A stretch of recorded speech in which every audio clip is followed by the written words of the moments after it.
and you build it in this craftsman-like way, like a carpenter. Dowel joints. Don't hit the nail that way. Hit it, hold the thing this. Anyway, it's all like that. However, a great actor, movie actor, who's a great character actor, called Scott Wilson.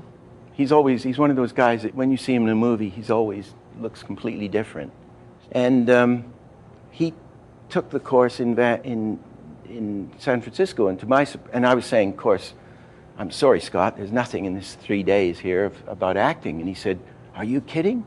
He says, the whole thing is about acting. He said, what you're showing us in these things is exact equivalent exercises that we actors do when we go to acting school and when we do workshops. Precisely the same thing. It's all acting. Oh yeah, well, I went to Disney when I was 15. I got on a bus from Toronto, and it was like 4 days, 5 nights. You end up in LA, and I walked up and down the Disney fence for a month trying to get in. And they're making Alice in Wonderland at the time, and they let me in, and they were very, very kind to me. They even did a story on, and I could draw those. I was at the Roger Rabbit level for drawing, not for animation. I mean, I had no idea about animation, but I could draw that stuff. And Dick Kelsey, who was was designing Hiawatha, he was one of the 40s stylists there. He's a very nice guy. And I said to him, oh, I want to be I want to be this animator. I want to be a really good animator. And he said, yeah. He said, look, he says, just forget about the animation. Go and learn to draw. And I said, but look, I can draw. He said, no, I don't mean cartoons. Learn to draw. So I just concentrated on painting and drawing until I was about 22, living in Spain, and I realized, wow, what you could do with animation. For the computer animators here, life drawing might not seem relevant, but a lot of computer animators draw rather well, although a lot of very good computer animators don't draw at all. But here's what you learn from life drawing. You learn where the weight is.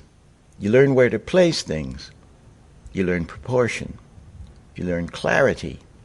And you understand how things are put together. It broadens your range. It's like working out in order to get fit. The worst thing you can do is to try and get good drawings. What we need to do are intelligent scribbles. You're gaining knowledge when you do it. There's no substitute for it. And for all of us 2D animators, drawing should become second nature, so that we can concentrate on the actual actions and the timing of them and give the performance life. Ask a model to move through a series of quick related short poses. Use slightly transparent paper, working from the bottom of the pad up so that you can see where the previous drawing was.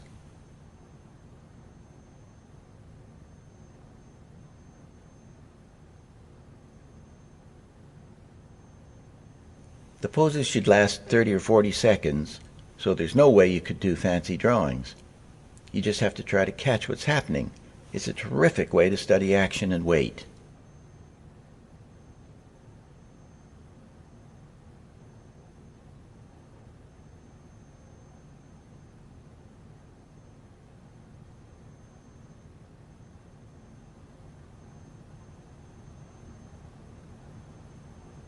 I'd already met Ken Harris, and Ken Harris was my first teacher and remained so for the next 12 years, really. And though I was his director, I was also his in-betweener. And I worked very closely with him. He's the wonderful animator, and he was considered the best Warner Brothers animator. I met him in an elevator in London with his wife, and he came out, and I started laughing. And he said, yeah, I look like the Coyote. Coyote was kind of the Roadrunner. Coyote was Ken. And Chuck Jones always used Ken Harris to animate the opening thing, the opening shots in the Bugs Bunny or whatever it was, and the end stuff. It's like a good actor. You come, exits and entrances, come on strong as you come in and go on strong as you go out. he started doing this stuff at 37 or 38 years old. He was a car racer and salesman. And his mother said to him in the Depression, "Why don't you do animation? They're paying a lot of money for that right now." So he took it up, and he was a natural, great athlete and musical, but he couldn't. He said, "Gee, Dick, if I could draw like you, it would be fun to animate." And I'd say, "Well, if I could animate like you, it'd be fun to animate." And it is now. During these sessions, I'll be demonstrating many techniques that Ken Harris taught me. Ken knew how to put things in just the right place to make it natural. I got Art Babbitt next, was my next catch, apart from being the strike leader at Disney. He's one of the very great pioneer animators. Just before the 9 Old Men, he was one of the formulators of a lot of the stuff and inventors of a lot of these devices we'll go through.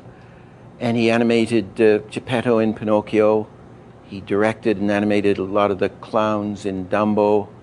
He animated the queen, the evil queen, the beautiful queen in Snow White. He kept marrying dancers, Babbitt. Anyway, he was a wonderful analyst and a wonderful animator, and he also was a wonderful instructor. We got him for a month. We would have a session like this every morning for a month.